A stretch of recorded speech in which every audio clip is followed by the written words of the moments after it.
batang manonood. Lupa, hangin na tubig at sa langit mo, sana'y umimlay ako.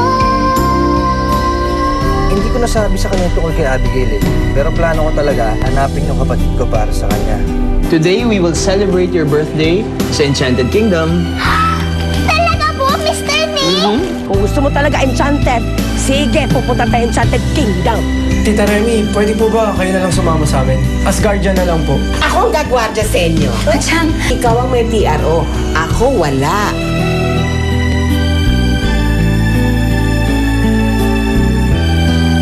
Kaya ako pumunta dito dahil gusto ko itong makita ulit. ayoko nang may marinig patungkol sa'yo. Kasi gusto na kitang kalimutan. Pero kailangan na kitang tanggalin sa trabaho. Naisip ko na bigyan ka ng kapital. Eric, hindi ko akalain na pati ikaw ganun ang tingin ko sa akin. Dahil sandali. Hindi ka na nag-kiss sa show ah! Takot kasi! Ikaw, ha? Kanina ka pa!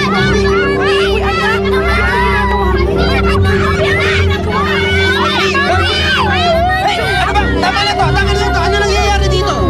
Darling, ano nangyayari? Sinukat po ako ni Barbie! Ay, naku, Mr. D. Yung darling yan.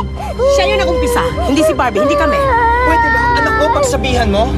Sino ba mukhang kawawa dito? Si Darling, hindi ba? Kapag kumalat to sa balita, kayong mag-ina na naman ang magmumukhang kontrabida. Pero yan Halika na, be. There's no sense in talking to these people, mga konsentidor. Mag-isip-isip ka nga ng konti! Pumasok na kayo doon. Pag-retouch na kayo ng makeup, ha? Beverly, ano ba? Sinabi ko na i-cordon off na tong area na to. Bakit nakapasok pa sila? Ako nga po si Mr. Mundok talaga, ibang klase talaga yan eh. Grabe na pala si Barbie, no? Parang naging times 10 na yung sama ng ugali niya. Malimit Barbie. Alam mo, ikaw, huwag ka magsalita lang gawin sa ibang tao, ah. Masama yan. Excuse me, ha? Ate, pwede po picture ka.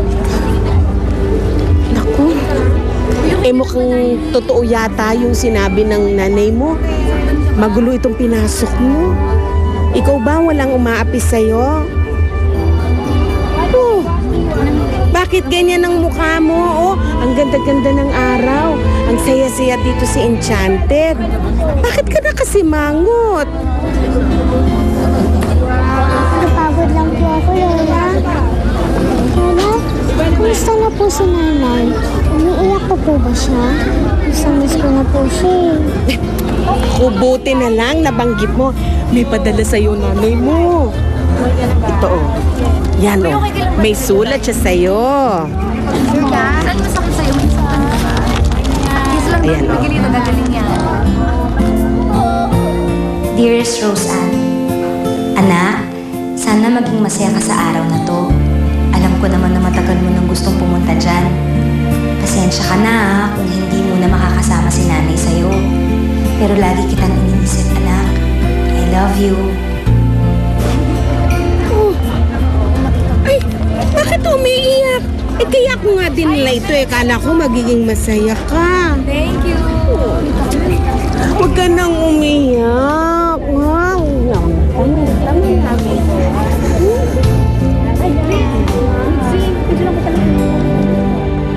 Remy, sandali. Eric, pwede ba tama na? Ano ba bang gusto mo sabihin sa akin? Nainsulto mo na nga ako, di ba? Sorry, Remy, hindi ko naman sinasadya eh. Kahit hindi mo sinasadya, nasabi mo na eh. Hindi mo na yun mababawi. Alam mo ba kung gaano kalit ang tingin ko sa sarili ko ngayon?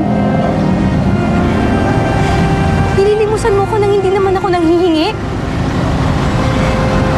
Dahil ko pang pulubi ah. Remy, pwede bang pag-usapan natin to? Please. Please.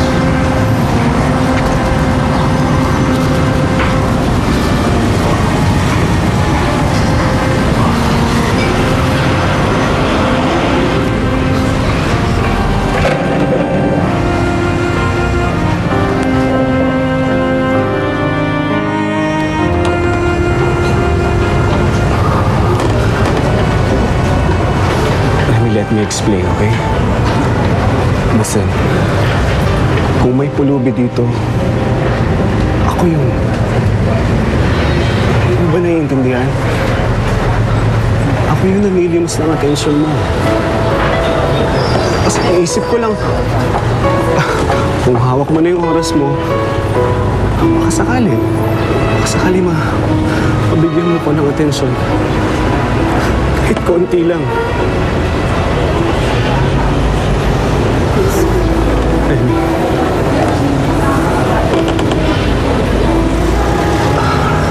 Remy, mahal kita. Oo, alam ko na sandali pa lang tayo nagkakilala, pero alam ko na gagawin ko ang lahat para sa'yo. And I'm really sorry kung sa ganitong parang pinapakita kung gaano ka kahalaga sa akin.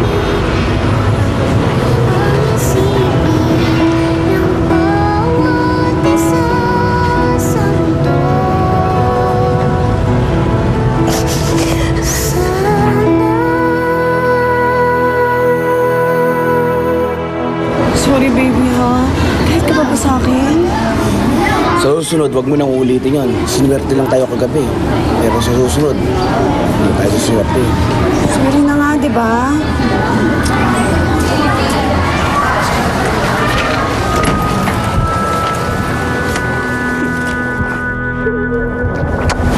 Ikaw naman kasi, tinadedma mo ko eh. Ano mo namang hindi ko kaya pag nagagalit ka sa akin, di ba?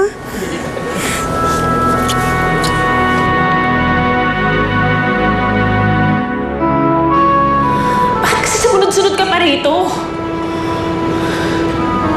Hindi ko rin alam.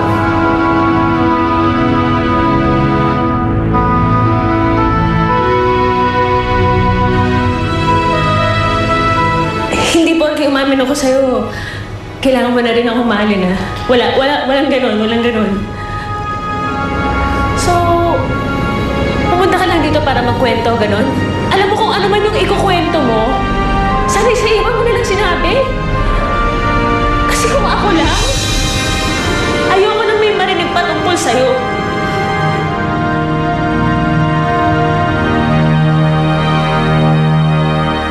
Para kanino na naman yan? Para kanino pa ba? Ba't dito ka sa children section tumitingin? Eh kasi Mr. B, malit nga yung katawan mo. Kayo naman parang bago naman kayo ng bago. Ikaw puro shopping na lang initin. Saan ka naman bibili? Nasaan naman? Ito na nga po. Mr. D! Yes, darling. Yes, baby. Sino po sila? Hindi ko po sila friends. Hindi ko po sila kilala. Mga fans mo sila, mga friends sila ni Roseanne. Kids, alika, papakilala ko kayo. Huwag kang matakot sa kanila. Ikaw naman, ano ang bird?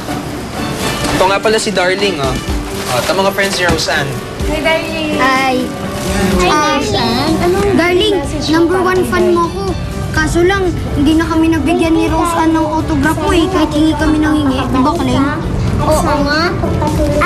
Para sa'yo ba yun? Sorry pero gusto ba ngayon na lang? Meron ba kayong paper dyan? Pwede ba sa likod na lang ng polo ko? Sige, sure. Kaya yung marker.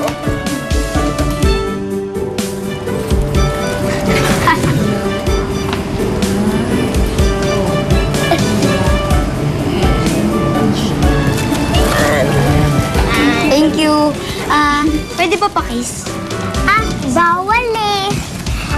Ito na lang sa bata. Pwede ako din. Sige.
message mo para kay Darling? Happy birthday, darling! Sana magtagal pa yung career natin. Anong birthday message mo para kay Darling? Happy birthday, darling! Sana lagi kang magpapakabait ha. At sana pagpatuloy mo pa yung pagkakaibigan natin dalawa. I love you! Happy birthday!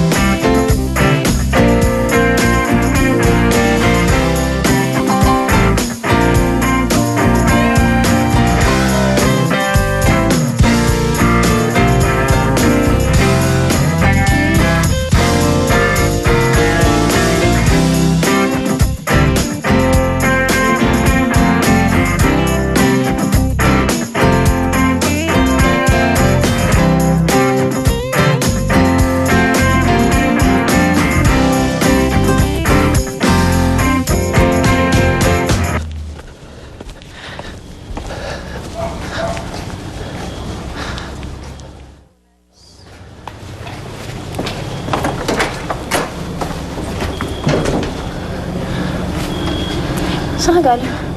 Ikaw ang saan papunta. Tama ka, Mick. Kailangan na talaga ng kapal na mukha para umamin.